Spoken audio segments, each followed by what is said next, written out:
Mon cousin Ricardo conduisait une camionnette d'une entreprise de livraison de nourriture dans une ville située au milieu des montagnes, dans une région montagneuse.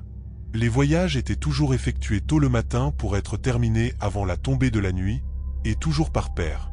Les routes avaient des courbes et étaient dangereuses, cependant, en raison des communautés rurales paisibles auxquelles la nourriture serait livrée, il n'y avait jamais de mésaventure. Cependant, ils devaient suivre les directives de l'entreprise pour assurer la sécurité. Un certain jour, ils ont été chargés de transporter des meubles vers un petit bureau à partir d'un entrepôt où l'entreprise établirait définitivement son siège social à l'étage d'un village. Une jeune femme y habiterait et gérerait l'endroit. Elle leur a demandé d'apporter tout ce dont ils avaient besoin pour commencer le premier jour. Alors ils ont fait tout le changement en même temps. Cependant, lors du dernier voyage, ils n'ont pu trouver la jeune femme nulle part. Ils ont dû retourner en ville parce qu'il commençait à faire nuit, mais ils se demandaient s'ils devaient verrouiller l'endroit, car ils ne savaient pas si la fille avait emporté la clé avec elle ou non.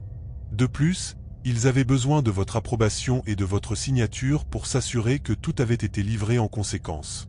Parce qu'il y avait des ordinateurs et d'autres objets de valeur. Cependant, ils ne pouvaient la trouver nulle part. La nuit arrivait vite. Ils avaient besoin de revenir. Ils ont commencé à interroger les gens à proximité, à commencer par les garçons qui aidaient à transporter des objets lourds. Soudain, un garçon est apparu en train de courir et personne ne savait rien. Il avait quelque chose à leur dire. Il commença à dire que la jeune fille devait rapidement se rendre dans l'un des villages voisins plus haut dans les montagnes. Une des femmes qui vivait là-bas a vécu quelque chose. Ils avaient besoin d'elle et elle a dû partir, lui demandant d'informer les responsables du déménagement et promettant de revenir bientôt. Au final, elle a fini par accepter la balade à vélo offerte par un jeune homme. Mon cousin a pensé, eh bien, c'est juste une question d'attendre un peu plus longtemps. Alors le garçon est resté avec eux pendant que mon cousin et les garçons attendaient la fille et arrangeaient certaines choses. Plus tard, le garçon a remarqué quelque chose qui a attiré son attention. Un jeune homme passant à moto juste devant le bureau. « Regarde, c'est Joao, c'est lui qui a emmené la fille dans un autre village », a déclaré le garçon alors qu'il courait après l'homme à moto et lui demandait ce qui s'était passé. Mon cousin et son ami sont partis juste après lui. Le garçon à moto a confirmé qu'il avait emmené la fille dans le véhicule, mais a déclaré que la situation dans le village était plus compliquée qu'il ne le pensait. Il a dit qu'elle resterait au top. « Et est-ce important? Qu'est-ce qu'elle est allée voir ?» demanda mon cousin. Le garçon a dit que c'était la propriétaire Sofia. Une femme qui habite à l'étage. Ils ont dit que son mari était revenu. Il a été expulsé du village pour être devenu agressif et avoir menacé de la tuer. Et maintenant il est de retour. À ce moment-là, mon cousin est monté dans le camion. Il a dû prendre le greffier et la dame. Je ne pouvais pas les laisser en danger dans un village sans police et sans signal de téléphone portable. « Restez ici et occupez-vous des choses », a-t-il dit à son collègue. Je monte chercher John. Le garçon qui avait emmené la fille plus tôt a proposé de lui montrer le chemin, et ils ont roulé ensemble, gagnant du temps. Ils ont suivi la route qui, après quelques kilomètres, a coupé le sol et avec une seule voie. Mon cousin était anxieux en pensant à sa réaction quand il verrait une autre voiture devant lui. « Ne t'inquiète pas, » dit le garçon. « Personne ne passe par ici, personne n'arrive au village là-haut. » Quelque temps plus tard, pour calmer mon cousin, ils ont continué leur chemin et ont laissé la falaise derrière eux. Mais ensuite ils sont entrés dans la forêt, parmi les troncs d'arbres. En marchant le long d'un chemin entouré d'une végétation dense, qui à un moment donné bloquait la vue du ciel, il était clair que le jeune homme, qui était auparavant calme, était maintenant clairement anxieux. Il a manifesté sa désapprobation de passer la nuit, avec un ton de peur dans la voix. Mon cousin a choisi de ne pas poser de questions, car il ne pensait pas que c'était important et préférait ne pas s'impliquer dans des informations étranges sur l'endroit jusqu'à leur retour. Il avait toujours peur et il semblait plus simple d'éviter d'y faire face. Lorsqu'ils atteignirent une zone avec moins d'arbres et qu'ils purent voir un morceau du ciel, ils regardèrent ensemble pour profiter des étoiles, qui étaient brillantes. Ensuite, les deux ont observé plusieurs lumières volant à grande vitesse et alignées de manière surprenante. Ils ont volé dans le ciel puis ont changé de direction d'une manière qui ne semblait possible à aucun avion, hélicoptère ou navire qu'il avait jamais vu.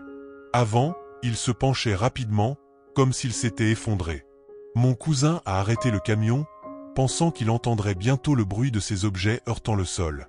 Il ne pouvait voir que les lumières, mais il savait qu'elles n'étaient pas trop loin. Selon son observation, il fallait s'attendre à ce qu'il retrouve la colline à environ 2 kilomètres de là où il se trouvait. Continuez, continuez, a déclaré le jeune homme en allumant la radio et en augmentant le volume. Mon cousin n'a pas demandé la permission de jouer avec la radio et a dit à l'autre personne de se taire. Le chauffeur a arrêté le camion, a coupé le moteur et est sorti. Il était sûr d'avoir été témoin de ce qui aurait pu être un accident. Il savait qu'il était de sa responsabilité de découvrir ce qui s'était passé. Il s'éloigna un peu du chemin pour essayer de trouver un endroit où il pourrait mieux voir, mais il ne put pas. Je ne pouvais rien ressentir d'étrange avec mes sens. En réalité, il s'est rendu compte qu'il ne pouvait rien entendre du tout, pas même les bruits d'animaux qui sont normalement facilement perceptibles la nuit dans ces régions. Il accéléra le pas pour rentrer, se retourna et se dirigea vers la lumière allumée dans la cabine de la camionnette, puisqu'il avait laissé la portière ouverte. Cependant, à cet instant, la lumière s'est éteinte et il a vu le garçon sortir de la voiture, lui faisant signe de retourner rapidement au véhicule. Puis un bruit commença à rompre le silence des lieux. C'était un bourdonnement qu'il rapportait au bruit d'une ruche d'abeilles, mais ce n'était pas exactement ça. Le bruit a commencé à augmenter, devenant de plus en plus intense. Le son est devenu si fort qu'à un moment donné, mon cousin s'est involontairement agenouillé, tenant fermement ses oreilles pour essayer d'étouffer cette sonnerie intense qui semblait pénétrer ses oreilles et sa tête, provoquant une douleur insupportable. Au loin, en plus du bourdonnement, il pouvait entendre les cris du jeune homme près du camion, hurlant de douleur. Et puis tout à coup ça s'est arrêté. Même après l'arrêt du son, sa tête palpitait encore et il continuait à croire qu'il pouvait entendre ce son terrible dans son esprit. Il se leva avec difficulté et se dirigea vers le jeune homme, qui ne pouvait pas se tenir droit et entendait à peine. Il indiquait qu'il avait mal aux oreilles, et à cause de la présence de sang, mon cousin remarqua que ses tympans étaient perforés. Il a aidé le garçon à monter dans le camion, puis est également monté dedans, mais le véhicule ne voulait pas démarrer, n'émettant aucun son alors qu'il essayait de démarrer. Les lumières ne s'allumaient pas. C'était comme si la batterie avait soudainement cessé de fonctionner. Il semblait que la batterie avait soudainement cessé de fonctionner. Le jeune homme était en état de choc. Le garçon était sous le choc. Ma cousine avait tellement peur qu'elle ne pouvait pas penser clairement à quoi faire. Ma cousine avait tellement peur qu'elle ne pouvait pas penser clairement à ce qu'elle devait faire. Ils étaient trop loin des deux villes pour penser à y aller à pied. Ils sont restés là tranquillement, ne bougeant pas et ayant peur d'ouvrir la fenêtre pendant environ 20 minutes, jusqu'à ce qu'ils voient une lumière au loin descendre la route. Ils étaient nerveux, mais se sont calmés quand ils ont réalisé que c'était une vieille moto et qu'un homme conduisait. Il allait les informer que l'employé de l'entreprise allait bien, mais qu'elle aurait besoin de rester dans ce village. À leur grande surprise, le motocycliste a dit qu'il descendrait avec eux, car il pensait que ce n'était plus le bon moment pour continuer à grimper. Mon cousin a essayé de redémarrer le camion, et à sa grande surprise, le véhicule a démarré du premier coup. Ils ont marché prudemment entre les arbres et ont pu se déplacer pour commencer la descente. Dès leur arrivée, une femme du village a commencé à s'occuper des oreilles du jeune homme sans poser de questions, sans rien supposer, sans faire de commentaires. Mon cousin a informé son collègue qu'il allait passer la nuit à cet endroit, dormant dans le bureau. Il ne pouvait plus conduire, mais il ne pouvait pas expliquer clairement la raison, même s'il était évident pour tout le monde que quelque chose lui était arrivé. Quelques semaines après l'incident, je suis allé lui rendre visite chez lui et c'est là qu'il m'a raconté cette histoire. Quand il me l'a dit, il était évident qu'il était désemparé et semblait avoir du mal à comprendre et à gérer tout ce qui s'était passé. Au cours de notre conversation, il a raconté une histoire très similaire que lui racontait son défunt père, ce qui n'a fait que rendre la situation encore plus effrayante pour lui. Je remercie tous ceux qui écoutent cette histoire et je suis ravi de partager plus d'informations à l'avenir. Il est minuit -2 dans la ville la plus chaude du pays. À cette époque, la plupart des gens sont probablement déjà à la maison, peut-être en train de prier le chapelet ou de se préparer à se reposer après une journée bien remplie. Début des années 80. À cette époque, je conduisais un camion rouge et blanc auquel j'avais donné le nom de Diable Rouge. C'était la raison de ma fierté et la principale source de subsistance dans ma vie. J'avais déjà voyagé presque partout au Brésil lors de ce voyage. Cependant, j'ai toujours fini par retourner dans mon pays natal. J'étais largement connu dans les stations-service et les petits bars en bordure de route que je passais. Au cours des différentes conversations, il m'appelait Moustache. On m'appelait ainsi à cause de ma moustache épaisse et pleine, semblable à ce célèbre joueur de football. Un jour, j'ai fini de décharger une cargaison de fruits au port de la ville et j'étais sur le point de rentrer chez moi. J'avais l'habitude de m'arrêter dans un bar pour boire une bière et manger un morceau avant de continuer le voyage. J'ai demandé le propriétaire du bar, un homme petit et fort avec un ventre qui semblait prêt à exploser à tout moment. Puis-je apporter un verre de rhum et des plats à emporter, Zeka, c'est ce qu'il a dit avec une expression souriante, comme d'habitude. Nous étions là en train de discuter quand un homme du nom de Julio, que je ne connaissais pas encore, s'est approché. Il avait une apparence étrange, il était aussi mince qu'un bâton et aussi pâle que de la cire, ses yeux étaient enfoncés, provoquant la chair de poule. « Je suis désolé, c'est toi la moustache. » Il commença d'une voix douce, rappelant un murmure. « Je suis Julio, j'ai entendu dire que tu prenais la route. J'ai besoin d'un tour à la prochaine ville, puis-je venir avec vous ?» Normalement, je ne refuse pas d'aider quelqu'un, alors j'ai accepté, même si quelque chose en moi me disait qu'il ne fallait pas faire confiance à ce type. « Pas de problème, je peux vous emmener dans la voiture, » a-t-il dit, essayant d'être agréable. « Laisse-moi finir de boire mon rhum ici avant de prendre la route. » Au fond de moi, j'avais un sentiment négatif à propos de cet homme, mais je ne pouvais pas abandonner à ce moment-là, et je ne pouvais même pas imaginer que ce serait le voyage le plus effrayant de ma vie. Dès que nous avons fini de boire, c'est moi qui ai payé l'addition et nous avons quitté le bar. Le Diable Rouge, mon camion, était garé sur le bord de la route, le clair de lune brillant sur sa carrosserie rouge. Nous sommes entrés sur la route et avons commencé notre voyage, qui, à ce moment-là, était si sombre qu'il semblait absorber tout ce qui l'entourait. J'ai demandé à Julius d'où il venait, espérant briser le silence. « Je viens d'un endroit que tu ne reconnaîtrais pas, Moustache, » répondit-il en fixant la route. Sa voix avait un ton étrange, presque surnaturel, qui me faisait frissonner. Nous avons poursuivi le voyage et le temps à l'intérieur de la cabine du camion devenait de plus en plus lourd. Quelque temps plus tard, j'ai commencé à voir des formes sur le bord de la route. Ils ressemblaient à des êtres humains, mais disparaissaient si rapidement qu'il était difficile d'en être sûr. « Tu vois ça, Julio ?» j'ai demandé, ma voix un peu tremblante. Il a juste fait un mouvement de la tête et a continué à regarder droit devant lui. Il était si pâle qu'il ressemblait à un esprit. Je commençais à avoir la chair de poule. La route est devenue de plus en plus déserte et sombre.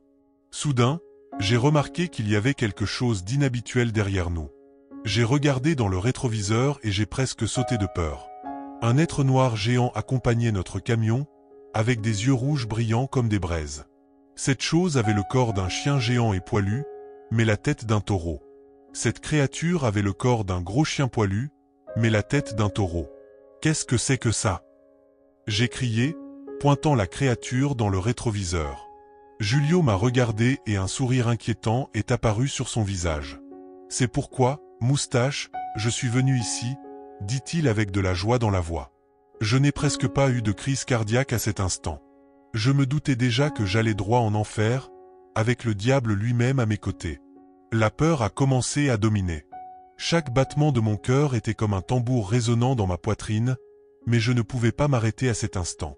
J'ai donc accéléré encore plus mon camion. « Julio, que veux-tu de moi ?»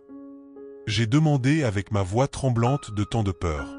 Il m'a regardé avec de grands yeux et a dit « Je suis juste là pour récupérer ce qui m'appartient, Moustache. » Sa voix semblait encore plus sérieuse et effrayante.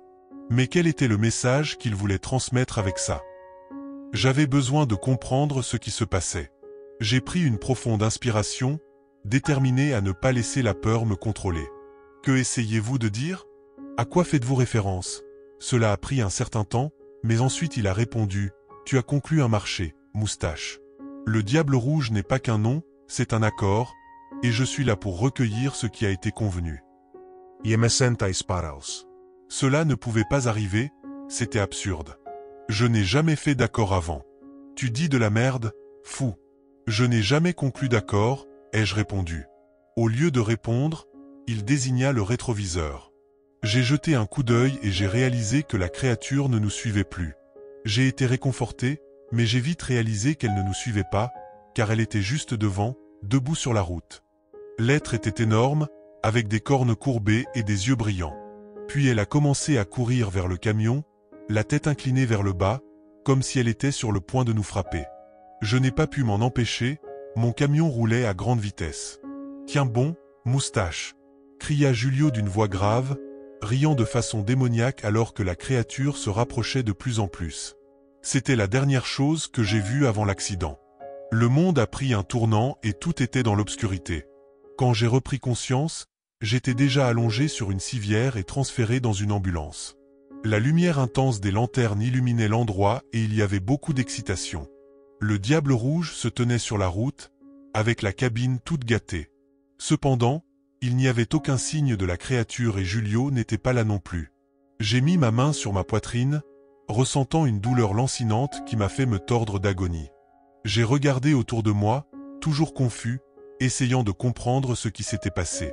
Tout cela ressemblait à quelque chose de surréaliste, un cauchemar inquiétant. Les jours suivants, j'étais à l'hôpital en convalescence après l'accident. Je pouvais encore entendre les paroles de Julio résonner dans mon esprit et voir clairement le visage horrible de la créature qui apparaissait sur la route. Pendant que j'étais à l'hôpital, j'ai demandé à l'une des infirmières quel était l'homme qui était avec moi dans le camion. Elle m'a dit que j'étais la seule secourue sur les lieux de l'accident et qu'il n'avait trouvé personne d'autre. 2 semaines plus tard, j'ai appelé Monsieur Zeka, le propriétaire du bar. J'avais besoin de vérifier si Julio était réel ou juste une invention de mon esprit. Et pour prouver à quel point il était fou, il a dit que j'avais quitté le bar seul ce soir-là.